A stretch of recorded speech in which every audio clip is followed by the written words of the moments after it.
নমঃ ভগবতে বাসুদেবায়। তৃতীয় অধ্যায় কর্মযোগে শ্রীকৃষ্ণ অর্জুনকে বলিতেছেন, যিনি মনের দ্বারা জ্ঞানেন্দ্রিয় সকল সংযত করিয়া অনাসক্ত হইয়া কর্মেন্দ্রিয়ের দ্বারা কর্মযোগ অনুষ্ঠান আরম্ভ করেন, তিনি শ্রেষ্ঠ। তুমি নিয়ত কর্ম করো, কর্মশূন্যতা অপেক্ষা কর্মশ্রেষ্ঠ। কর্ম না করিলে তোমার দেহযাত্রাও নির্বাহ হইতে পারে না।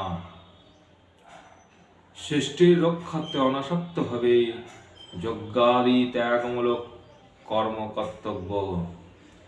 যজ্ঞার্থং কর্মহানত্র লোকহয়ং কর্ম বন্ধন, তদর্থং কর্ম কন্তেয় ভক্ত সঙ্গ সমাচার।